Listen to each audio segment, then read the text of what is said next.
A gente volta a falar sobre a aprovação lá no Senado, agora à noite, do pacote social, o projeto que decreta estado de emergência no país e que permite ao governo ampliar o valor de benefícios sociais e a criação de novos programas também para tentar socorrer a população diante da alta dos combustíveis. Vamos conversar agora ao vivo aqui no Jornal Jovem Pan com o senador Marcos Duval.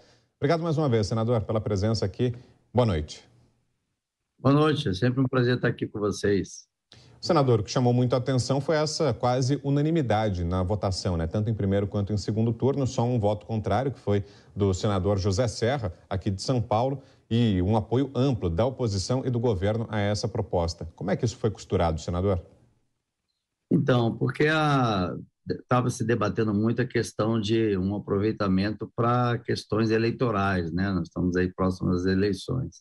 Mas a situação do brasileiro é uma situação notória, que foge, vai além das questões partidárias e questões de campanha, e todos entenderam que era necessária essa ajuda, independente de, né, como eu disse, de partido, ou de intenção, ou de campanha, entenderam que realmente o brasileiro precisa ser atendido de emergência. Ficou discutido ontem que se pautaria hoje, alguns senadores estavam em viagem para Manaus para poder acompanhar aquela situação, aquela tragédia que ocorreu recentemente. Então, foi praticamente conduzido de uma forma de ser colocado em votação o mais rápido possível, para que não passasse nem o final de semana e o brasileiro precisando, pelo menos, né, do básico aí, se alimentar. Agora, senador, outra proposta importante, outro projeto importante que também está tramitando no Congresso é a Lei de Diretrizes Orçamentárias, a LDO 2023. Ontem, a Comissão Mista de Orçamento deu andamento, aprovou essa proposta, da qual o senhor é relator. E eu queria informações sobre o que mudou, porque as informações que nós recebemos é que houve mudanças importantes em relação às emendas de relator, as chamadas RP9 e também muito criticadas e chamadas de orçamento secreto pela oposição. Foi ótimo a sua colocação. Realmente a chamada de orçamento secreto é pela oposição mesmo, porque não tem nada de secreto, né? Agora, que no portal da transparência, ela tinha realmente umas informações meio que difíceis da sociedade em geral entender.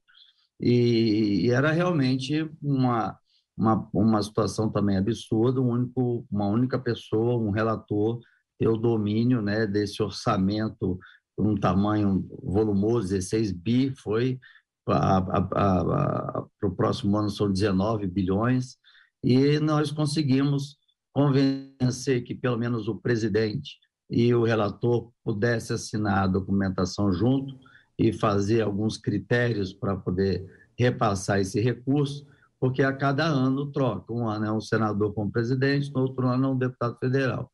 E isso vai revezando e fica democrático. Sempre um vai estar na posição de presidente ou senador, ou outras vezes ele vai estar como relator. Agora, o que foi questionado é a questão dos critérios.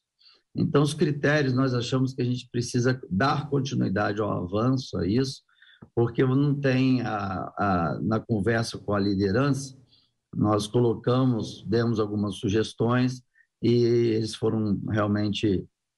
fizeram algumas colocações do tipo, como é que pode dividir de forma igualitária se no meu estado, exemplo, Espírito Santo, são 78 municípios, Minas Gerais ou São Paulo são mais de 800, então como é que divide de forma igualitária, né, por município? Então isso vai ser ainda discutido. O que a gente fez com muita tranquilidade, e foi uma votação praticamente muito tranquila, pelo que me disseram que nos anos anteriores nunca são, né? É o fato de que todo mundo entendeu que tinha que ter transparência, e eu também falei que só assumiria a relatoria quando tive a minha primeira reunião com o presidente. Eu só faria essa relatoria se eu tivesse a liberdade de tornar muito transparente esse processo.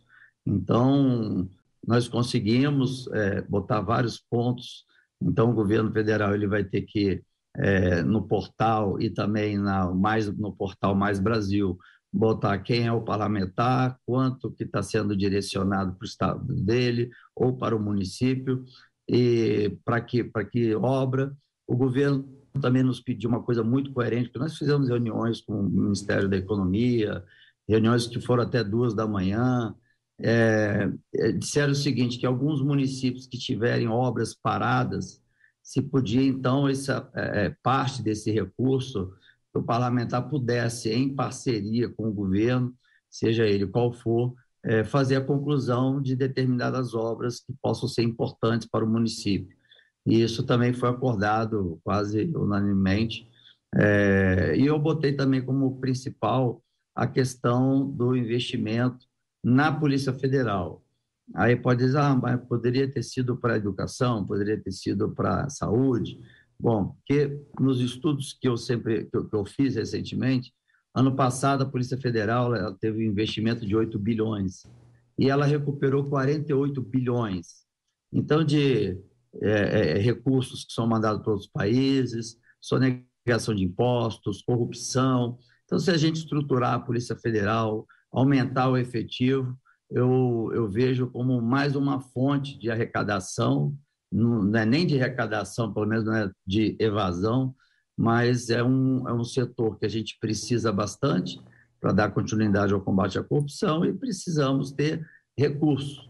E foi de um entendimento que em nenhum momento nem a oposição e nem os líderes questionaram a questão de eu ter colocado como prioridade a Polícia Federal. Senador, mais uma pergunta agora do Miguel Daúde. Senador, boa noite. Senador, a gente sabe que o orçamento hoje do governo, 93% estão comprometidos com despesas obrigatórias, 7% que estariam livres. Desses 7%, 25% ficam com essas emendas. O senhor acha que a pulverização dessas emendas, elas não prejudicam o foco em alguma atividade para resolver ou ajudar a questão do crescimento? Olha, como vocês sabem, é o meu primeiro mandato, né? Meu primeiro mandato já é aqui como senador. Eu nunca tive experiência política nenhuma. E abro com toda sinceridade para vocês que no meu primeiro ano eu questionava muito essas emendas. Eu dizia que eu estava na posição de legislativo, não do executivo, e não tinha para que eu ter esses recursos. Né? Em uma reunião que eu tive na época com o ministro da Casa Civil, que acho que era Onyx Lorenzoni, eu questionei isso. Eu falei para ele, eu não concordo de ter do legislativo, né, dos parlamentares receber recursos. Parecia dar aquela impressão de que realmente é uma compra de voto, né, apoia o governo que você tem, se você não apoiar, você não tem.